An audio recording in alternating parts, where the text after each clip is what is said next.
تو آپ نے عوام کو گلے سے پکڑا، دبایا، نچوڑا اور بجلی کی قیمت میں اضافہ کیا. یہ کون سا طریقہ ہے؟ دنیا میں کہیں بھی یہ طریقہ نہیں ہے. اور بجلی دینا یہ تو ایک فیسلٹی ہے. تو آپ مجھے بتائیں کہ ایک سرکار کی حیثیت سے آپ عوام کے ساتھ تجارت کرتے ہیں یا فیسلٹی دیتے ہیں؟ تجارت باہر کی دنیا کے ساتھ کرے، اپنے لوگوں کو تو فیسلٹی دے دے. یہ آپ کی ذمہ داری ہے، حکومتوں کی ذمہ داری ہے. لیکن سراج الحق صاحب، آپ دیکھیں کہ اب آئی پی پیز کے ساتھ جو معاہدے ہوئے، چلیں آئی پی پیز اگر غلط ہیں، وہ مجرم ہیں، تو یہ بھی تو آپ دیکھیں کہ ان کے ساتھ معاہدے کس نے کیے؟ آپ سمجھتے ہیں کہ تحریک انصاف کی حکومت نے، یا یہ جو پھر 16 ماہ پی ڈی ایم کی حکومت رہی آپ اس کو ذمہ دار سمجھتے ہیں؟ یہ تین حکومتیں ذمہ دار ہے. پیپلز پارٹی کی حکومت جس نے معاہدے کیے، اور اس کے بعد مسلم لیگ، اس کے بعد پی ٹی آئی کی حکومت، اور پی ڈی ایم بھی ذمہ دار ہے، اس لیے کہ انہوں نے اس معاہدوں کو ایز اٹ از قائم رکھا. ہم اس لیے چاہتے ہیں کہ ان تمام معاہدوں پر نظر ثانی ہو. ہاں، اگر اس میں کوئی جرمانہ بھی ہم پر عائد ہوتا ہے، پہلے تو بنتا نہیں ہے، اس لیے کہ ایک طرفہ طور پر اس نے انصاف نہیں کیا، اس نے معاہدے کی خلاف ورزی کی. لیکن اگر جرمانہ عائد ہوتا ہے تو ان لوگوں کی جائیدادوں کو فروخت کر کے جرمانہ ادا کیا جائے جنہوں نے یہ غلط معاہدے کیے. نہ آپ نے کیا ہے، نہ 24 کروڑ عوام نے کیا ہے، نہ میں نے کیا ہے. یہ ظلم تو جنہوں نے کیا ہے ان کی جائیدادوں کو فروخت کر کے یہ بوجھ اٹھایا جائے. تو جماعت اسلامی سمجھتی ہے کہ جنہوں نے معاہدے کیے ہیں، جو بھی ذمہ دار ہیں، اس کے لیے کوئی کمیشن تشکیل دیا جائے اور تمام حقائق سامنے لائے جائیں؟ ہم نے اپنے وکلاء سے بات کی ہے اور ہم تمام معلومات جمع کر رہے ہیں. پہلے تو یہ معاہدے جو ہوئے ہیں اس کو انہوں نے اپنے خفیہ تہخانوں میں رکھے ہیں، وہ کسی کو دیتے نہیں ہیں. ہم یہ ان سے لیں گے تاکہ عوام کو پتہ چلے کہ ان کے ساتھ کتنا بڑا فراڈ ہوا ہے. پھر اس کے خلاف ہم خود سپریم کورٹ میں جا رہے ہیں ان معاہدوں کے خلاف. اس کے ساتھ ہی ہم ایک نیشنل انرجی کانفرنس بھی کر رہے ہیں، اور اس کا واحد مقصد یہی ہے کہ متبادل تجویز بھی ہو کہ ہمارے ساتھ کیا متبادل ہے. ہم صرف الزامات اور اعتراض نہیں کرتے، ہمارے ساتھ متبادل اس کا حل بھی موجود ہے. اور دوسری بات ہے کہ جن لوگوں نے یہ غلط معاہدے کیے ہیں انہوں نے کتنے کمیشن لیے، کتنا انہوں نے کمایا ہے، کتنے مراعات انہوں نے لیے ہیں. تو صحیح بات یہ ہے کہ انہوں نے قوم کے گلے پر چوری چلایا ہے اور اپنے بینک اکاؤنٹ اور اپنے شوگر مل اور کارخانوں میں اضافہ کیا ہے. اب اس کے ساتھ حساب کتاب کا وقت آنے والا ہے. لیکن سراج الحق صاحب، جماعت اسلامی کو اگر ہم دیکھیں تو یہ بھی تو خبریں سامنے آ رہی ہیں کہ آپ انتخابات کے معاملے پر بھی شاید سپریم کورٹ جانے کا ارادہ رکھتے ہیں. ہمارے وکیل نے پٹیشن جمع کیا. عدالت کا کام ہے کہ جتنا جلد اس کو سماعت کے لیے تاریخ دے دے. تو ہم چاہتے ہیں کہ بر وقت الیکشن ہو، اس لیے کہ 24 کروڑ انسانوں کا ایک سمندر ہے. یہ چند وزراء نہیں چلا سکتے ہیں جن کو مینڈیٹ حاصل نہ ہو، جس پر دنیا اعتماد نہ کرے، جس کے پشپ قومی اسمبلی، 4 صوبائی اسمبلی، عوام کا ایک اعتماد نہ ہو. تو ہم اس لیے چاہتے ہیں کہ ایک دن سے بھی زیادہ اضافہ کرنا، جو آئین نے ان کو مینڈیٹ دیا ہے وہ 90 دن ہے. 90 دن کے اندر اندر الیکشن ضروری ہے. آئین کا آرٹیکل 224 کو آپ خود پڑھے دیکھیں، وہ بالکل کلیئر ہے، اس میں کوئی شک شبہ نہیں ہے. لیکن اگر وہ نہیں کرتے ہیں تو ہم سمجھیں گے کہ الیکشن کمیشن اور موجودہ حکومت آئین کے خلاف ورزی کر رہے ہیں. نہیں، لیکن سراج الحق صاحب، آپ نے تو جو جماعت اسلامی کا ڈیلیگیشن تھا اس نے ملاقات بھی کی الیکشن کمیشن سے، چیف الیکشن کمشنر کے ساتھ. تو آپ کیا یہ سمجھا جائے کہ الیکشن کمیشن کے موقف کے ساتھ آپ متفق نہیں تھے، اس لیے آپ سپریم کورٹ جا رہے ہیں؟ اصل میں اس وقت بھی الیکشن کمیشن نے کوئی ڈیٹ نہیں دیا کہ میں فلاں تاریخ کو، حالانکہ آئین میں بالکل موجود ہے. تو پتہ نہیں کیوں آئین کو انہوں نے اپنے الماری کے دراز میں رکھا ہے.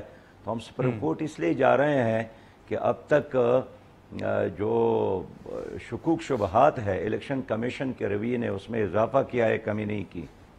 اچھا، تو یہ لیکن سراج الحق صاحب اگر ہم دیکھیں تو خود سیاسی جماعتیں جو ہیں وہ بھی تو کسی ایک مطالبے پر متفق نظر نہیں آتی. جیسے پیپلز پارٹی کہہ رہی ہے کہ حلقہ بندیوں کو چھوڑ دیں، نون لیگ کہہ رہی ہے کہ نہیں حلقہ بندیاں ہونی چاہیے، ایم کیو ایم کہہ رہی ہے حلقہ بندیاں ہونی چاہیے. تو آپ نہیں سمجھتے کہ خود اس معاملے پر جو سیاسی جماعتیں ہیں ان میں بھی بہت بڑی ڈیویژن ہے؟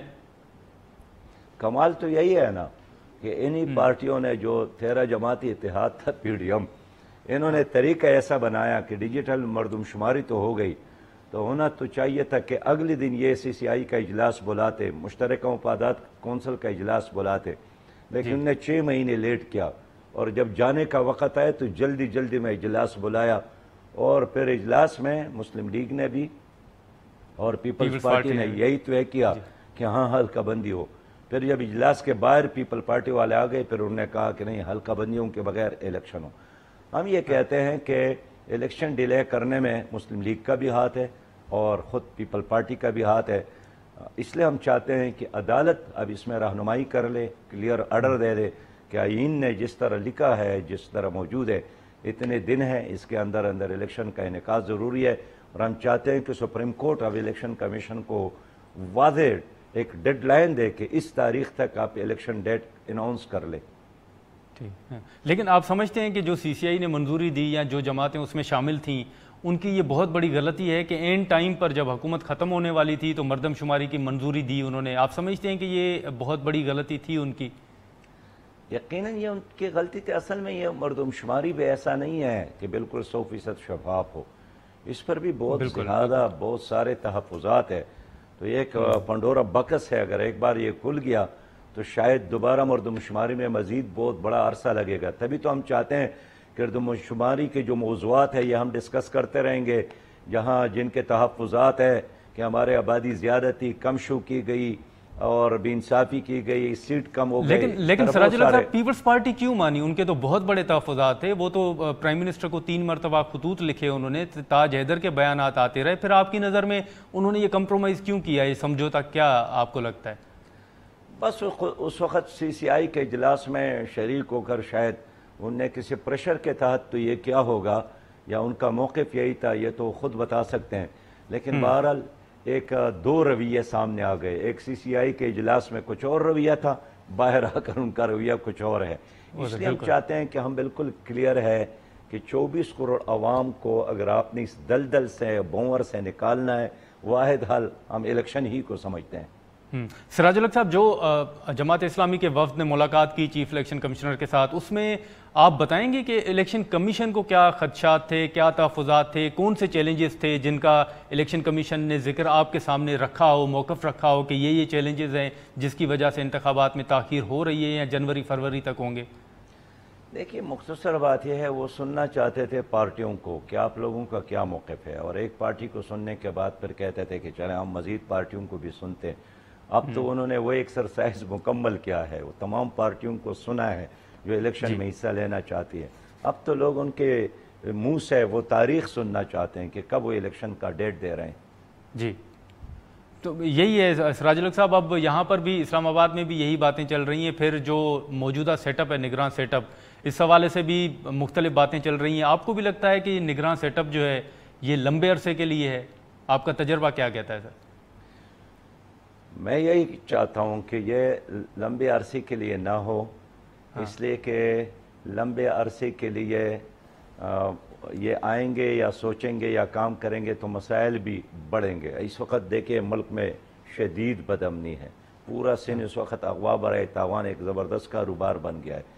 خیبر پختونخوا بالکل ایک آگ کے نیچے لوگ زندگی گزار رہے ہیں. چترال میں, بنوں میں روز واقعات ہوتے ہیں, ایک خوف ہے, معاشی بدحالی ہے. اب مجھے بتائیں اس بدحالی سے اس ملک کو کون نکال سکتے ہیں؟ 5-6 افراد جو غیر منتخب لوگ ہو, اس کا چناؤ پتہ نہیں کس کرائٹیریا کی بنیاد پر کیا گیا ہے, بہرحال کیا گیا ہے.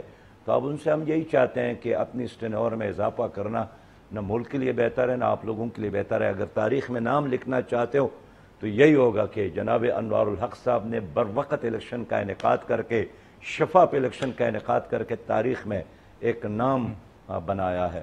لیکن اگر آپ نے ادھر ادھر کے بہانے بنا کر اضافہ کرنے کی کوشش کی تو لوگوں کی شکوک اور شبہات ہے اس کو مزید تقویت ملے گی. لیکن سراج الحق صاحب, اسی پہ اگر ہم بات کریں تو آپ نے جیسے ہم نے جماعت اسلامی کی جانب سے جو اسٹرائک کی ایک کال دی گئی تھی اس کا بھی ہم نے ذکر کیا, لیکن اسی بحران کے دوران آپ نے دیکھا کہ چینی ایکسپورٹ کرنے کا معاملہ بھی سامنے آیا. احسن اقبال صاحب نے کہا کہ یہ تو نوید قمر صاحب کے پاس تھی منسٹری, وہ ذمہ دار ہیں. انہوں نے کہا کہ نہیں, اکیلے وزیر کا کام نہیں ہوتا, سی سی آئی نے منظوری, ای سی سی نے منظوری دی تھی. آپ کیا سمجھتے ہیں یہ جو بجلی کے بعد اب چینی کا جو بحران ہے, یہ ذمہ دار اس کا آپ کس کو سمجھتے ہیں؟ دیکھیے جن 2 ساتھیوں کا نام لیا وزراء کا, دونوں بہت زیادہ یعنی معقول آدمی ہیں, دونوں نے سچ کہا ہے. اگر احسان اقبال صاحب نے کہا ہے کہ جو چینی کا بحران ہے اس میں ہاتھ ہے پیپل پارٹی کا, نوید قمر کا, تو انہوں نے بالکل ٹھیک کہا. حسن اقبال بہت ذمہ دار آدمی ہے, باخبر آدمی ہے, اور وہ بہت اہم وزارت چلا رہے تھے. لیکن اگر نوید قمر نے کہا کہ یہ غلطی یا یہ جرم یا یہ سب کچھ جو ہوا ہے جس کا نقصان عوام کو ہوا ہے, یہ ہم نے اکیلا نہیں کیا ہے, اس میں مسلم لیگ بھی ہمارے ساتھ شریک ہے, تو نوید قمر نے بھی ٹھکا ہے. دونوں نے بالکل صحیح گواہی دی اور ہمارے موقف کی تصدیق کی کہ پی ڈی ایم ہو یا اس سے پہلے کی حکومتیں, یہ شوگر مافیاز اور لینڈ مافیا, ڈرگ مافیا, یہ کرپ اشرافیہ, انہوں نے ان کو ارغمال بنایا ہے, ان کو اسی طرف لے چلے ہیں جس میں انہوں نے کمایا اور عوام لوز کر گئے, عوام کو خسارہ اور نقصان اٹھانا پڑا. آپ کی بات بہت اچھی ہے کہ اب دیکھیے گنا تو پاکستان میں اتنا پیدا ہوتا ہے اور خود حکومت کہتی ہے کہ ریکارڈ پیداوار ہے, دنیا میں 8واں نمبر بڑا ملک ہے گنا پیدا کرنے میں. تو یہاں تو شوگر بالکل چینی جو ہے 20 روپیہ کلو ہونی چاہیے, اور اس کا جو اصل پیداوار ہے 1 من گنے سے آپ کتنا کلو چینی نکالتے ہیں, اور 300 روپے پر آپ 1 من لیتے ہیں, 1 من گنا زمیندار سے, اس وعدے پر کہ ہم 90 روپے پر بیچیں گے, لیکن 300 روپے فی من کاشتکار سے تو لیا اور آپ فروخت کرتے ہیں 1 کلو 200 روپیہ اور 215 روپیہ. عوام نے اس ظلم کو مسترد کیا ہے, اور ہم نگران حکومت سے یہی کہتے ہیں کہ چند سمگلر ہے, ان کو کنٹرول کرنا کون سا مشکل کام ہے. ناظرین یہاں پر ایک شارٹ بریک لیتے ہیں اور بریک کے بعد ہم سراج الحق صاحب سے یہیں سے گفتگو دوبارہ شروع کریں گے.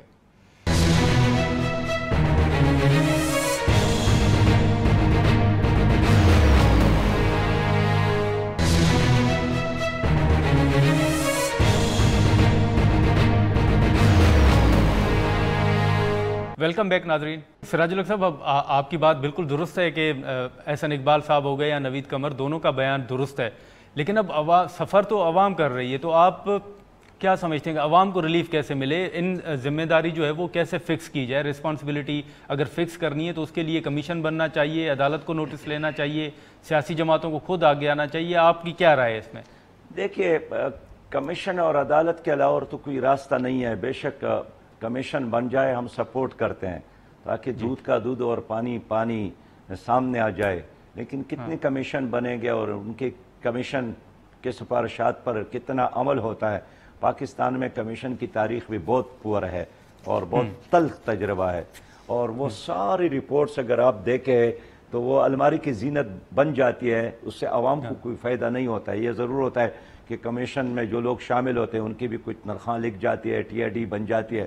اس لیے میں چاہتا ہوں کہ لوگ خود ان کا احتساب کریں. 24 کروڑ عوام اس کھیل کو دیکھتے ہیں, اس تماشے کو دیکھتے ہیں, اور یہ ڈائریکٹ غریب آدمی کی جیب پر ڈاکہ ہے. اور یہ سیاسی برہمن ہے جو 1-2 سالوں کی بات نہیں ہے, 76 سالوں سے یہ عوام کو شودر سمجھتے ہیں, ان کو لوٹنا, ان کو نچوڑنا, ان کو دھوکہ دینا, یہ سمجھتے ہیں کہ یہی ہماری مہارت اور اسپیشلائزیشن ہے. میں اس لیے دیکھتا ہوں نہ عدالت ان کا احتساب کر سکتی ہے, نہ نیب والے ان کا احتساب, نہ FIA والے, نہ کوئی اور ادارہ.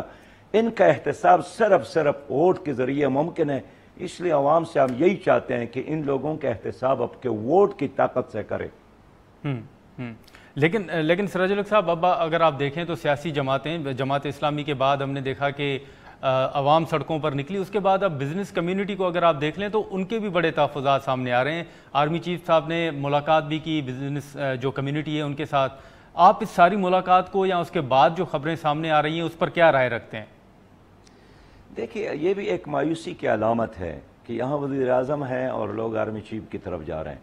آج تاجر گئے, کل ٹرانسپورٹر جائیں گے, پھر کوئی اور طبقہ جائے گا. اس لیے کہ لوگ ان لوگوں سے مایوس ہو گئے ہیں. اگر وہاں بھی مایوس ہو جاتے ہیں پھر کیا ہوگا؟ اس لیے ہم یہی سمجھتے ہیں کہ حکومت ایک ادارہ ہے, اگر یہ ادارہ ٹوٹ پھوٹ کا شکار ہو جائے, عوام کا اعتماد ختم ہو جائے, پھر اس سوسائٹی میں انارکی پھیل جاتی ہے. مجھے یہ خطرہ ہے. اب باہر سے یہاں سرمایہ کاری کے لیے لوگ کیسے آئیں گے جب اگر ملک میں امن نہ ہو؟ امن کیسے قائم ہوگا جب کوئی حکومت نہیں ہو کہ وہ اونرشپ لے لے کہ ہاں یہ میری ذمہ داری ہے؟ اب تو کوئی بھی واقعہ ہو جائے, کوئی منسٹر اس پہ سٹیٹمنٹ بھی نہیں دیتا ہے کہ جناب یہ امن قائم کرنا ہماری ذمہ داری نہیں ہے. تو میں سمجھتا ہوں کہ ایک افراتفری کا ماحول ہے. اس افراتفری کو ایک ٹریک پر لانے کے لیے, قوم کو منظم کرنے کے لیے, امید کی شمع ان کے ہاتھوں میں تمانی کے لیے قوم پر اعتماد کرنے کی ضرورت ہے۔ میں قوم کو مایوس کرنے کی بجائے امید کی شمع دلاتا ہوں کہ امید اس قوم میں ہے۔ سچی بات یہ ہے کہ پاکستان جیسا قوم کہیں بھی نہیں ہے۔ اتنے خطرناک سیاستدان اگر کسی اور ملک میں ہوتا تو ملک کا نقشہ ہی بگڑ جاتا، ختم ہو جاتا۔ یہ قوم تو پھر بھی سلامت اور زندہ ہے، سانس لے رہی ہے، جاگ رہی ہے۔ لیکن سراج الحق صاحب، بزنس کمیونٹی سے میٹنگ کے بعد آپ نے بھی دیکھا ہوگا مختلف خبریں بھی سامنے آئیں، موتی والا صاحب نے باتیں کیں اور ان کا یہ بیان ہے کہ آرمی چیف صاحب نے کہا کہ کوئی بھی سیاسی جماعت جو ہے وہ پاکستان کے ساتھ، ملک کے ساتھ مخلص نہیں ہے۔ اس کے علاوہ بھی بیانات جو ہے وہ سامنے آتے رہے۔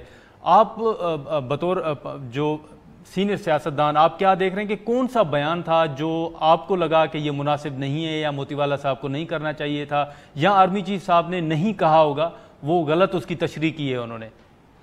نہیں، اب اگر آرمی چیف خود وضاحت کرے وہ زیادہ مناسب ہوگا۔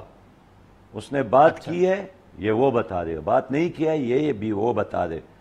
ہم نے تو صرف موتی والا کی ایک بات سنی ہے کہ اس نے وہ کہا اور اس نے یہ کہا، اس نے یہ کہا اور اس نے یہ کہا، اس نے جو کچھ بھی کہا ہے۔ لیکن اگر اس نے یہ کہا ہے کہ ہم تجارت کو بہتر بنائیں گے، ہم سمگلنگ کو کنٹرول کریں گے، تو یہ تو بالکل عین اس کا فرض ہے کہ سمگلنگ کنٹرول کرے، اس لیے کہ بارڈر پر سارے فورسز کے نوجوان ہوتے ہیں۔ اگر سمگلنگ یہاں کنٹرول ہوا تو میں سمجھتا ہوں کہ پاکستان میں اس وقت جو چینی بحران یہ ختم ہو سکتا ہے، آٹے کا بحران ختم ہو سکتا ہے۔ لیکن جب آپ کی چینی کی بوری پہلے چمن اور تورخم کو کراس کرتا ہے اور پھر آگے جا کر دریامو کو کراس کر کے تاجکستان تک پہنچ جاتا ہے، تو آپ کی چینی سے تاجکستان کے لوگ تو فائدہ اٹھاتا ہے، اور وہی چینی میٹھی چینی اس کا پیالہ یہاں لوگوں کے لیے اب زہر کا پیالہ بناتے ہیں۔ تو اس لیے حکومت چاہے، فوج چاہے تو ہمارے ان بارڈر پر بڑے آسانی کے ساتھ یہ سمگلنگ کو کنٹرول کر سکتے ہیں۔ لیکن آپ سمجھتے ہیں کہ یہ جو بیانات آ رہے ہیں ان کی خود آئی ایس پی آر کو وضاحت کرنی چاہیے؟ ظاہر ہے وہ بتا دے کہ اس نے کیا کہا ہے، کیا نہیں کہا ہے۔ اب ایک مجلس میں 20 لوگ گئے ہیں، 20 لوگ باہر آ کر مختلف باتیں کرتے ہیں، تو میرا یہ کام نہیں ہے کہ ان پہ تبصرہ کروں، یہ تو وہ بتا دے کہ انہوں نے کیا کہا ہے اور کیا نہیں کہا ہے۔ بہرحال ہم تو یہی چاہتے ہیں کہ میرے ملک میں امن ہو، میرے ملک میں قانون کی حکمرانی ہو۔ میں یہی چاہتا ہوں کہ امن ملے، تمہارے بچے کو اور انصاف ملے، چاندی جیسا دودھ ملے اور پانی صاف ملے۔ لیکن اب سراج الحق صاحب، اگر آپ دیکھیں تو تاجر برادری نے یہ بھی مطالبہ کیا ہے کہ جو سرمایہ کاری سہولت کونسل بنی ہے اس میں تاجروں کو بھی نمائندگی دی جائے۔ آپ سمجھتے ہیں کہ یہ ان کا مطالبہ درست ہے، ان کی نمائندگی ہونی چاہیے اس میں؟ ظاہر بات ہے، جس شعبے کے بارے میں آپ نے کمیشن بنایا ہے، سیل بنایا ہے، کمیٹی بنائی ہے، تو بہت بجا مطالبہ ہے کہ اس میں تاجر برادری کو شامل کیا جائے۔ اس وقت تاجر برادری بہت پریشان ہے۔ جب آپ کہتے ہیں کہ آپ کا مسئلہ حل ہوگا، میں کہتا ہوں ان کا مسئلہ حل ہوگا، کوئی نگران وزیر اعظم کہتا ہے کہ ان کا مسئلہ ہوگا، آرمی چیف یقین دلاتا ہے کہ ان کا مسئلہ ہوگا، تاجر خوش ہوتا ہے۔ اور یقینی طور پر جس ملک میں تاجر پریشان ہو تو وہاں کے لوگ پریشان ہوتے ہیں۔ جہاں تاجر خوشحال ہو وہاں کے لوگ بھی خوشحال ہوتے ہیں۔ تجارت کے بغیر تو کسی قوم کی معیشت ٹھیک نہیں ہو سکتی۔ اس لیے جو بھی ان کو کوئی امید بری بات کرتا ہے اس سے وہ بڑے خوش ہوتے ہیں۔ لیکن ہم تو چاہتے ہیں کہ عام آدمی کو ریلیف کب ملے گا۔ ناظرین، یہاں پر ایک شارٹ بریک لیتے ہیں اور بریک کے بعد ہم سراج الحق صاحب سے یہیں سے گفتگو دوبارہ شروع کریں گے۔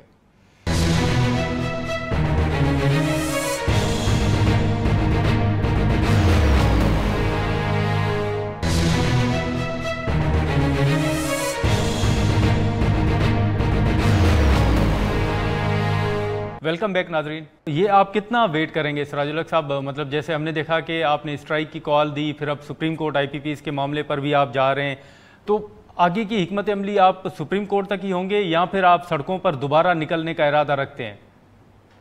بھائی جان، آپ کو معلوم ہے کہ ہم نے یہ جو احتجاج شروع کی ہے یہ کسی اپنے کیس کے خاتمے کے لیے نہیں کہ میرا نیب میں کوئی کیس ہے اور میں دباؤ ڈالنا چاہتا ہوں تاکہ مجھے کلیئر کر۔ میں عوام کے لیے لڑ رہا ہوں، پٹیشن شروع کر رہا ہوں رحیم یار خان میں، پھر لیا میں، پھر مظفر گڑھ میں، پھر 18 تاریخ کو گورنر ہاؤس پشاور پر دھرنا ہے، اس کے بعد پھر گورنر ہاؤس پنجاب، پھر گورنر ہاؤس کوئٹہ، پھر گورنر ہاؤس سندھ، اور اس کے بعد ہم امید رکھتے ہیں عدالت بھی ہمیں ریلیف دے گا، اس لیے کہ ہم عدالت بھی جا رہے ہیں۔ لیکن اگر عدالت نے بھی ریلیف نہیں دی، حکومت نے بھی اپنے فیصلوں پر نظر ثانی نہیں کی، تو پھر ہمارے ساتھ اور بہت سارے کارڈ موجود ہیں، لیکن ہم عوام کو تنہا نہیں چھوڑیں گے۔ ہم چاہتے ہیں کہ پاکستان میں ڈی چوک پر دھرنے کا آپشن بھی آپ سمجھتے ہیں کہ موجود ہے؟ بہت سارے آپشن موجود ہیں، ہمارے ساتھ پہیہ جام ہڑتال کا بھی آپشن ہے، ہمارے ساتھ ڈی چوک آ کر دھرنے کا بھی آپشن ہے، بہت سارے آپشن ہیں، لیکن ہم چاہتے ہیں کہ ہمارے آواز یہ پارٹی کی نہیں ہے، پوری قوم کی آواز ہے کہ اس مہنگائی کو واپس لو، عوام کو جینے دو۔ سراج الحق صاحب، تو اب ساری جماعتیں انتخابات کی بات تو کر رہی ہیں، لیکن ہم نے دیکھا کہ ایک اہم فیصلہ نون لیگ کا یہ سامنے آیا کہ شاید نواز شریف صاحب جو ہیں وہ 15 اکتوبر کو وطن واپس آ رہے ہیں۔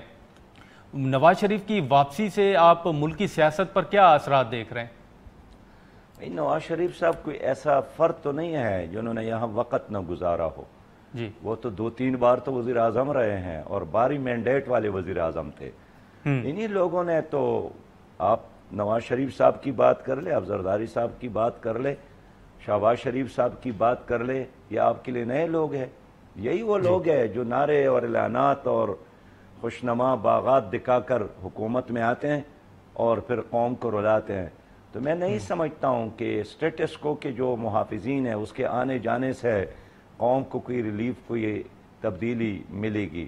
میں اس لیے چاہتا ہوں کہ آزمائے ہوئے لوگوں کو دوبارہ آزمانا یہ اپنے ساتھ، اپنے مستقبل کے ساتھ، اپنی نئی نسل کے ساتھ زیادتی ہے۔ ایک موقع اس ملک میں چاہیے ایسے لوگوں کو جو نظام کو بھی بدلے۔ تو میں عوام سے اپیل کرنا چاہتا ہوں کہ اب حکمران کو بھی بدلے، نظام کو بھی بدلے۔ سراج الحق صاحب، ہم نے جیسے ذکر کیا دہشت گردی کے حوالے سے، اب اگر آپ دیکھیں تو دہشت گردی پھر سے سر اٹھا رہی ہے۔ چترال میں آپ نے دیکھا، ملک کے دیگر علاقوں میں آپ دیکھیں ہمارے جوان جو ہیں وہ شہادتیں دے رہے ہیں۔ آپ جماعت اسلامی کیا دیکھ رہی ہے اس سارے معاملے میں؟ کیا کرنا چاہیے؟ پیپلز پارٹی تو ہمیشہ مطالبہ کرتی رہی کہ نیشنل ایکشن پلان پر منوعن عمل درآمد ہونا چاہیے، لیکن یہ سلسلہ رک نہیں رہا۔ جماعت اسلامی کیا اس کا حل دیکھ رہی ہے؟ یہ بہت خطرناک مسئلہ ہے اور یہ مقامی مسئلہ نہیں ہے، یہ ایک بین الاقوامی مسئلہ ہے اور اس میں بہت بڑے بڑے طاقتیں انوالو ہے۔ انڈیا کبھی بھی نہیں چاہتا ہے کہ پاکستان میں امن ہو، چونکہ امریکہ نے افغانستان میں شکست کھا کر وہاں سے نکل گیا ہے، زخم خوردہ ہے اور زخم خوردہ سام زیادہ خطرناک ہوتا ہے۔ وہ بھی نہیں چاہتا ہے کہ پاکستان میں امن ہو، تو یہ تمام لوگ چاہتے ہیں کہ پاکستان سے انتقام لے۔ اب اس کا مقابلہ ہم کر سکتے ہیں صرف ملی وحدت کے نتیجے میں اور کامل اتحاد۔ ملی وحدت اور کامل اتحاد کیسے ممکن ہے؟ وہ صرف اس صورت میں ممکن ہے کہ پاکستان میں عدل ہو، انصاف ہو اور لوگ ایک پیج پر ہو۔ لیکن اس وقت آپ دیکھیں سراج الحق صاحب کے اے این پی کہہ رہی ہے کہ ملک میں 40,000 جو ٹی ٹی پی کے لوگ ہیں وہ موجود ہیں۔ الیکشن کمیشن کے ساتھ انہوں نے ملاقات کی تو اس میں انہوں نے تحفظات بھی رکھے اپنے کہ انہیں خیبر پختونخوا میں خاص طور پر دہشت گردی کا خدشہ ہے۔ دیکھیے خدشہ نہیں ہے، وہاں تو دہشت گردی ہو رہی ہے۔ اب بنوں میں ہمارے 9 نوجوان شہید ہو گئے، چترال میں ہمارے 4 نوجوان شہید ہو گئے، بلوچستان کے مسلم باغ میں، شوب میں روزانہ واقعات ہوتے ہیں۔ یہ تو خبریں کم ملتی ہے، ورنہ ایک خطرناک سچویشن ہے اس وقت اس پورے بیلٹ پر۔ لیکن اس سچویشن سے نکلنا راستہ کیا ہے؟ نہ یہ کام فوج اکیلے کر سکتی ہے، نہ کوئی پولیس اکیلا کر سکتی ہے، نہ کوئی پارٹی اکیلا کر سکتی۔ اس کے لیے ایک قومی اتحاد اور قومی وحدت کی ضرورت ہے۔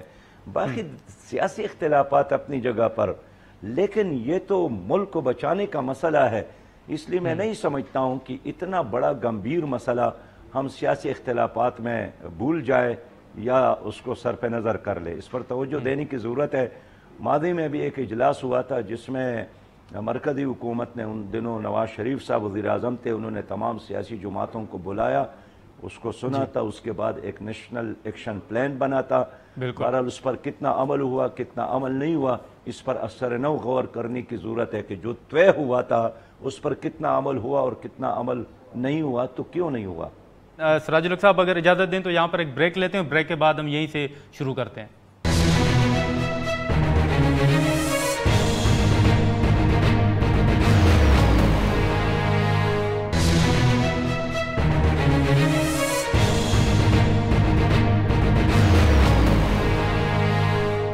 پروگرام میں دوبارہ خوش آمدید۔ سراج الحق صاحب، ہم بات کر رہے تھے کہ یہ جو ٹی ٹی پی کے ساتھ معاملہ ہے، اب اس پہ ہم نے دیکھا کہ مختلف آراء سامنے آ رہی تھیں۔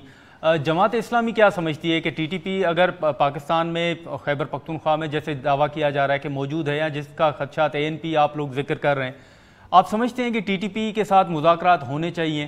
دیکھیے، مذاکرات ہو بھی گئے اور ناکام بھی ہو گئے، اور جو لوگ سمجھتے تھے کہ جنگ ہی مسائل کا حل ہے وہ بھی ناکام ہو گئے۔ جی، عام آدمی یہی چاہتا ہے کہ آپ جو بھی کرے مجھے امن دے دے، اور یہ حکومت کی ذمہ داری ہے، یہ اسٹیبلشمنٹ کی ذمہ داری ہے۔